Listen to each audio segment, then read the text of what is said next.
have exciting prospects in terms of timber use. The supply of sustainable raw materials for our highly modern timber industry is the basis for a growing sector with opportunities to deliver on both Ireland's housing and climate targets.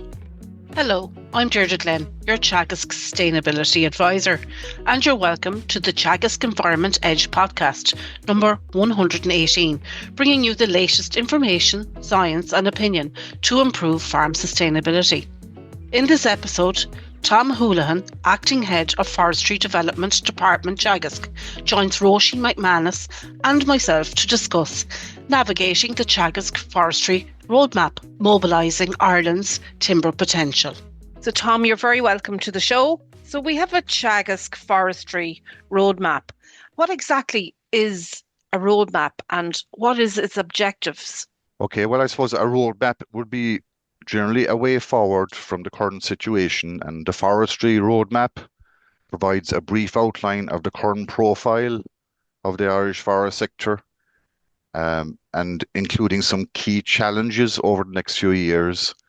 And it gives a best estimate projection of where the forest sector is heading based on current mix of economic, social and policy drivers. So it also puts a focus on Teagasc responses and supports for the key challenges and opportunities within the sector for some of those. So you were very busy with your specialists and your advisors in devising this. Yes, a good lot of collaboration in terms of looking at the current status and the direction for the future, I suppose, as well. Tom, for anyone listening who might not be too familiar with the area, can you paint a picture of the forestry sector in Ireland today? Okay, just at a broad level, the Irish forest sector is continuing to evolve. And if we look at some figures, it represents an increasingly important resource for our rural economies and also at national level. If we look at previous data from the National Forest Inventory in 2022 and building on this, our national forest area extends to a current estimated 815,000 hectares, which is representing about 11.8% of the total land area. And it's evenly distributed between public and private forest ownership. And since 1980, when private planting took off, we have over 24,000 individual private forest owners that have accessed grant aid to establish their forests. And almost 20,000, or over 80% of these, are farmers. And I suppose we have exciting prospects in terms of timber use. The supply of sustainable raw materials for our highly modern timber industry is the basis for a growing sector with opportunities to deliver on both Ireland's housing and climate targets. And I think this was outlined in 2025 in a report from the Timber and Construction Steering Group, which highlighted the ability of our timber to offer sustainable and scalable solutions to Ireland's construction and climate goals, with areas such as engineered wood products that are being developed and being used more and more in construction. Our forest sector provides the basis for significant employment and job opportunities, with over 9,500 jobs created predominantly in rural areas and the potential for more. And just finally, in terms of what we call gross value added, it's a measure of the value of goods and services produced minus the cost of production. The overall gross value added for the forestry and logging sector, as well as the wood and wood product sector, is over almost 700 million of GVA in 2024. It's a growing sector with huge opportunities. So Tom, definitely with potential there, yeah, definitely. Yeah. There's a steep planting rate, isn't there? Like in 2025, we did very, very well in terms of planting. Do you see it being positive going forward with our planting rates? Yeah.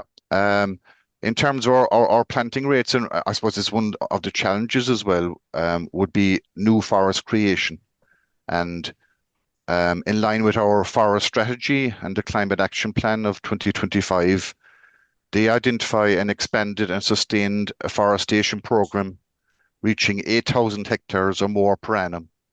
So that's a significant target. The overall planting level last year was 2,527 hectares. It was an increase of 60% on 2024 levels, but it will need to be significantly built upon this year and in future years. So that certainly is a challenge that we need to look at and progress towards. Are there any other challenges then, do you see, in the forestry area up to into 2030, Tom? Yeah, a number of challenges, and I suppose what springs to mind from recent weather events, the continued need to support forest owners impacted by recent storm damage. That's ongoing, and also we had owners that were impacted by ash dieback, specifically ash owners. Um, Areas like promoting active forest management, which the roadmap states can significantly increase the value of our forestry.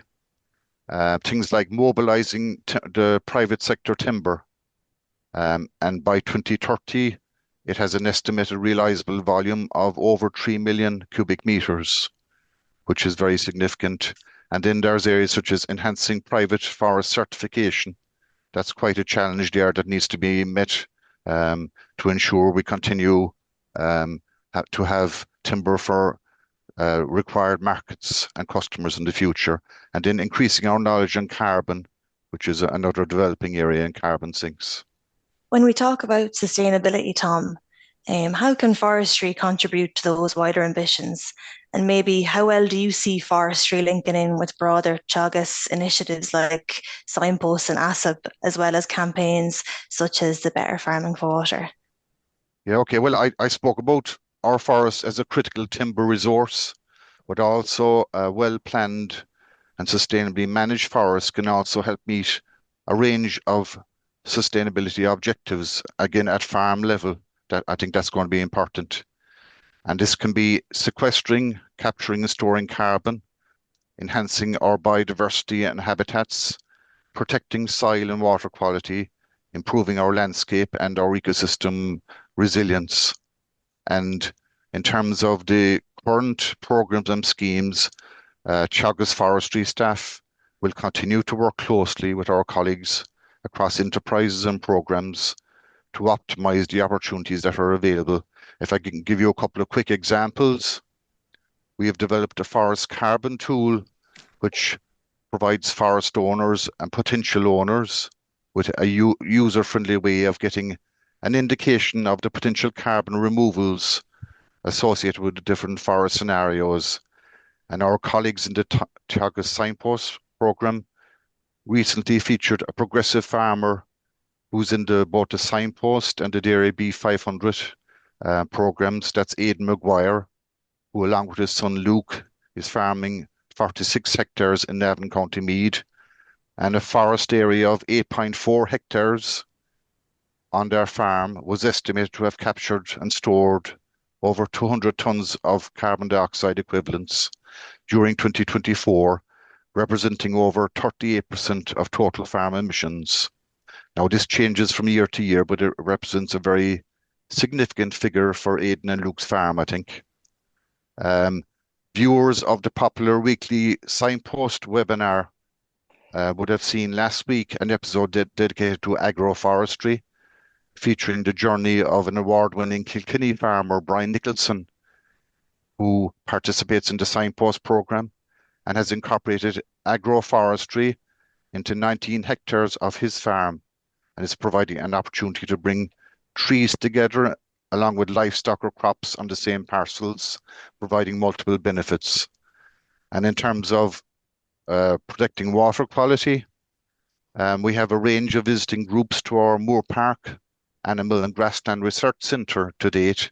This now incorporates an area of 3 hectares of strategically planted native woodland, combined with undisturbed water setbacks along the Funchion River on the boundary. And it's located on a potential phosphate flow path, and is breaking the pathway between potential sources of nutrients or sediments and the receiving water body. And I think this is an example of a very positive collaboration between Teagasc Moor Park management and staff, Cork East Advisory Region, the ASAP programme and the Forestry Development Department. I suppose each of these, in terms of landscape management, they align well with Better Farm for Water campaign, which promotes measures such as fencing off watercourses and promoting of targeted mitigation actions near riparian areas. We were at a fantastic event organised by Emer Connery there a couple of years ago in Moor Park. We got, don't know, Róisín, were you at it? I'm not sure whether, yeah. It was, yeah, it's a brilliant, brilliant example, yeah. brilliant example of the integration of woodland for water and the potential that's there. The other thing, I suppose, when you were talking about the farmers, isn't it fantastic that the farmers were actually, like, we know about carbon sinking, but being actually able to measure it and to see the figures. I think farmers need to be able to see figures and how it's working on the farm. Yeah, we're very happy to facilitate those kind of initiatives. So our carbon tool, it's an estimator, but it's quite good in terms of giving those types of park event. We've had, for example, students. We've had farmers from Waters of Life EIP attending dairy farmers, and I think they were quite impressed with what was being developed there. Yeah, we'll give Frances McHugh a nice shout out as well because she was excellent on the day, Tom. How will we assist? How are we as Teagasc assist the sector in achieving its potential? Is there any new research ideas, or what are we doing in terms of knowledge transfer? We have actually, for example, with carbon, we have developed the tool, but also there's ongoing research work in terms of investigating how climate change and land management impact carbon cycling, and through collaborative research is building knowledge of carbon sequestration. And we'll continue to share existing and emerging knowledge on forest carbon and many other areas. So our program incorporates a range of supports for existing and future forest owners, from one-to-one supports. For example, my advisory colleagues recently completed a nationwide series of over 40 day clinics providing one-to-one support on new forestry creation option, but also on a lot wider range of queries that existing forest owners might have. We have events, a program of events during the year. For example, there's a woodland management course coming up, and there's also courses on our training plot called Martelloscope in Oak Park. We have Talking Timber, a timber marketing event.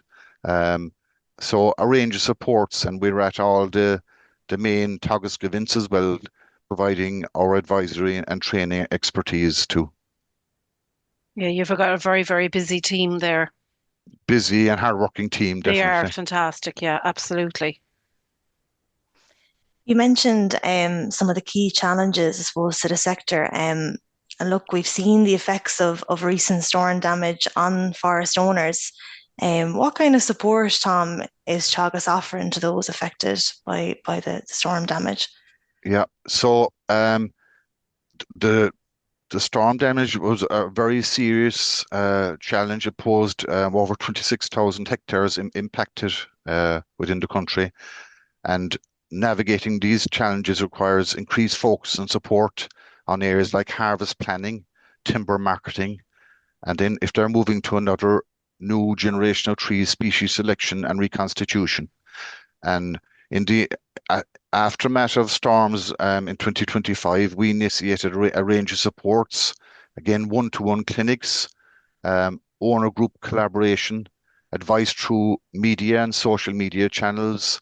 We published a range of fact sheets as supports for owners. We held 2 demonstrations on managing forest storm damage, focusing on timber harvest. And we also had a timber marketing event called Talking Timber in Sligo, with a focus on post-storm timber markets and marketing. This year, coming up on March the 26th and again on April the 30th, we are holding follow-on reforestation after storm events, again in active forests, where attendees will be brought through a forest undergoing replanting following storm damage, and they'll see each stage of the process, and they'll get to hear about the recently announced reconstitution scheme for Windblow 2026 by the Department of Agriculture, Food and the Marine. Tom, we've a Brilliant. massive target, haven't we, of 8,000 hectares of forestry every year. Are Yep. there any new forest creation initiatives ongoing? I suppose the key thing would be to provide ongoing decision support to forest owners who are considering the forestry. For example, the department's dashboard that's published every week tells us that since the launch of the current program, there has been a high level of applications in the system. So there's almost 10,000 hectares of land received approval under the afforestation scheme. There's another 650 under the native tree area scheme, and another 1,700 hectares that was approved in the current program that had come through from the previous scheme.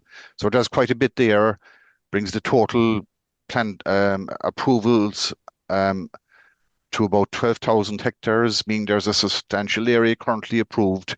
But I think owners continue to need the support to make that land use decision. And it's vital for farmers considering forestry to be clear on what their objectives are, the extent that these can be met through the program.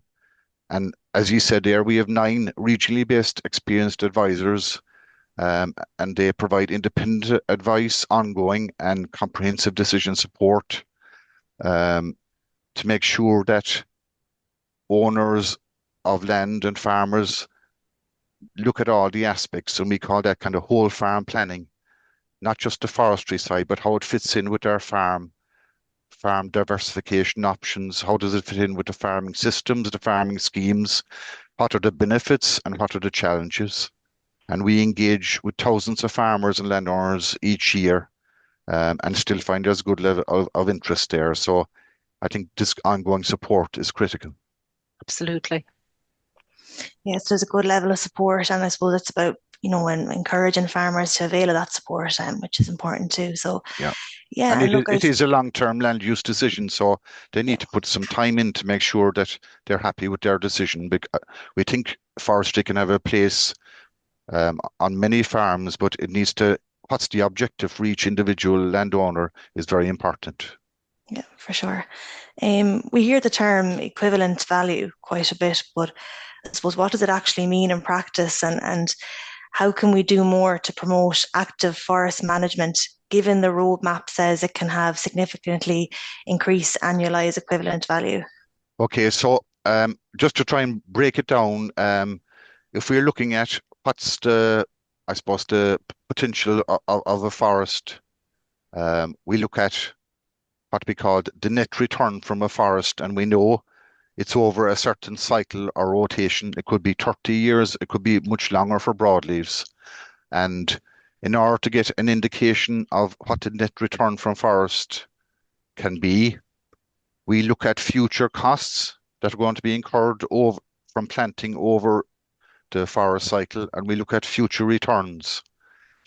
We use a selected discount rate to bring those costs and returns back to today's value, and that will give you a net return from the forest, the net return from costs. So if they're taken away from the revenues, what's the net return?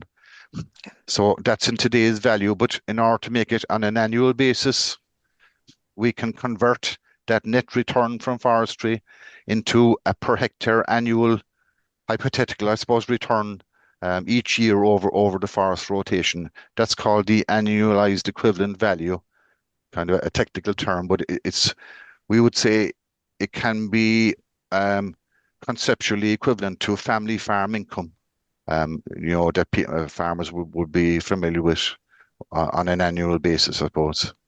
So your net return per hectare per year, essentially. Yeah, converted into annual payments.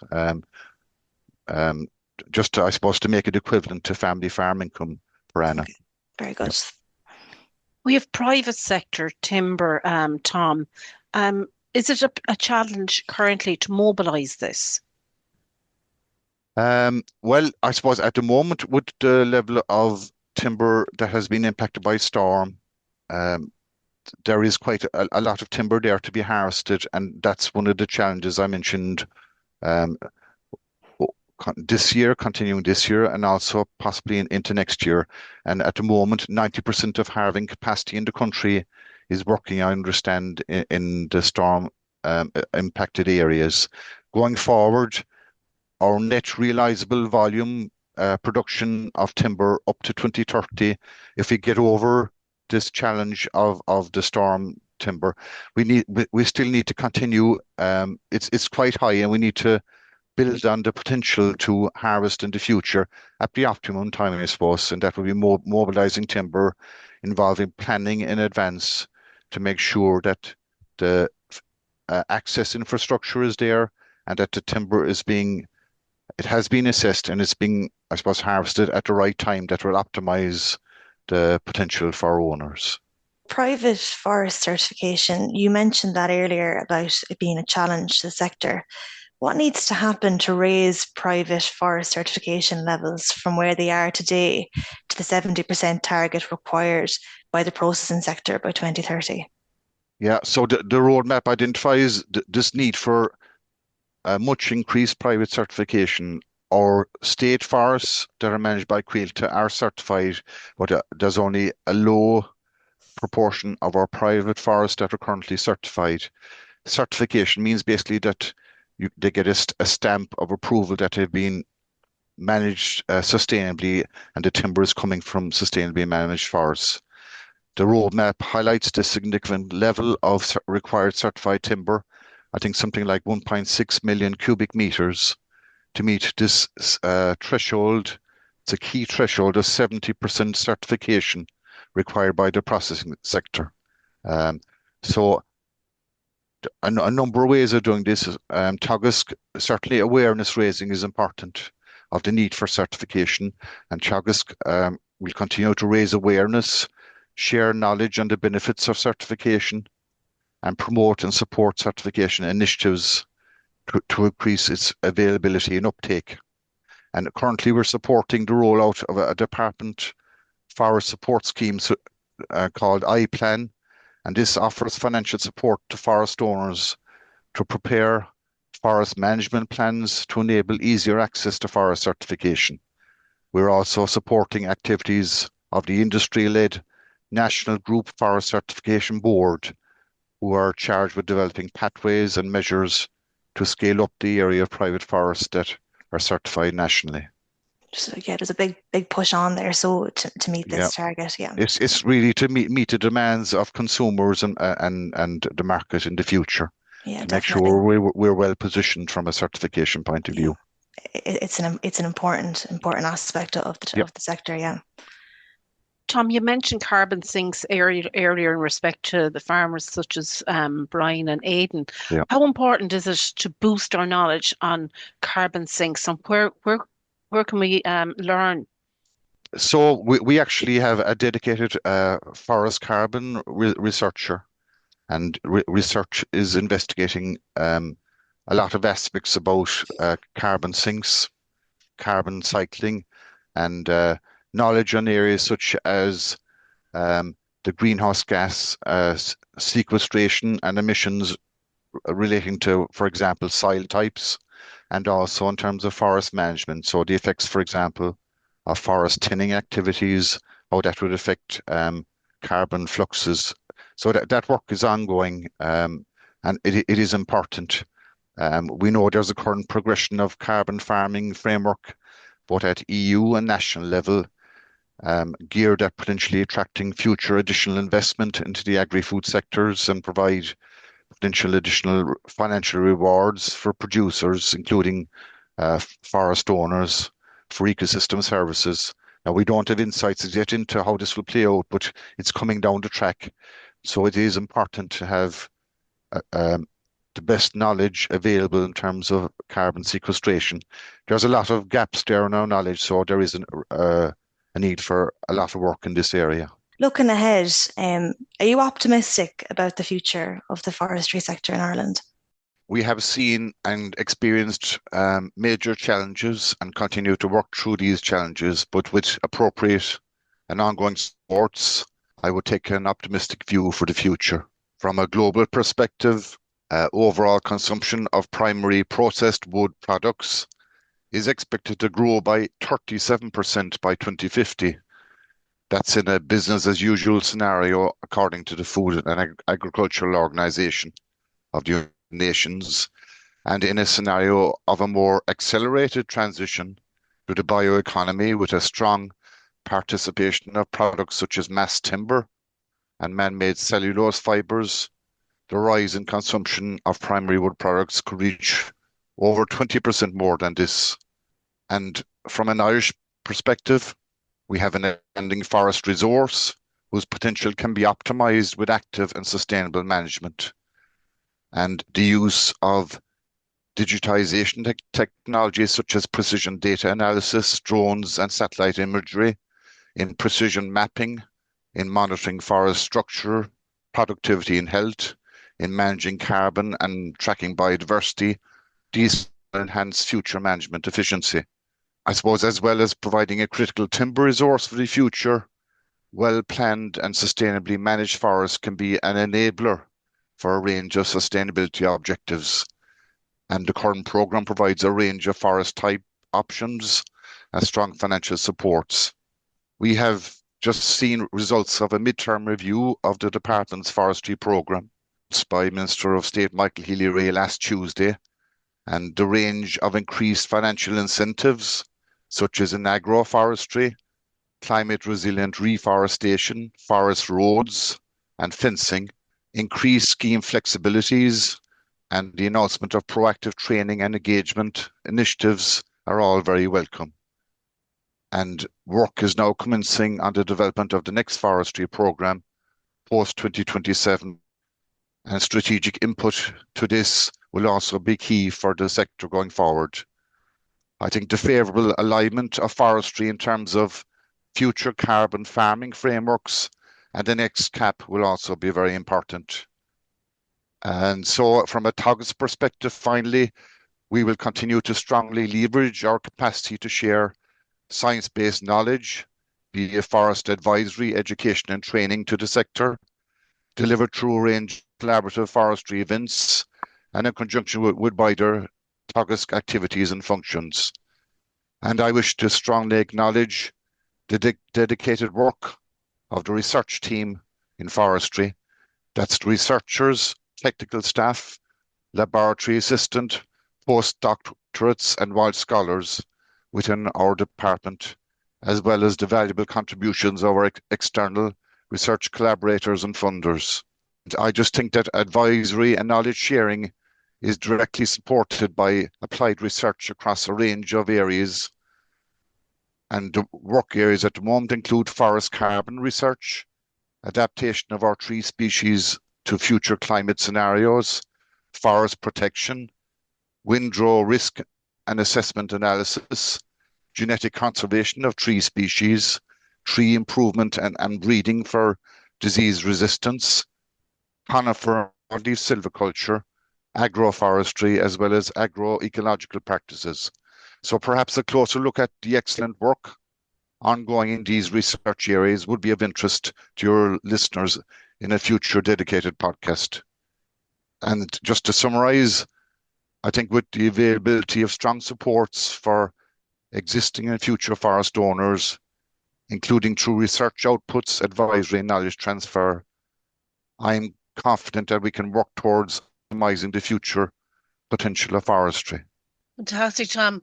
So I suppose in summing up, I think you and your team are doing a fantastic job in respect to research, advisory, training and knowledge transfer. And I suppose I've had personal experience dealing one-to-one with some of my own clients who've had personal dealings with your specialist team or your advisory team, and they've found them wholly supportive, which is fantastic.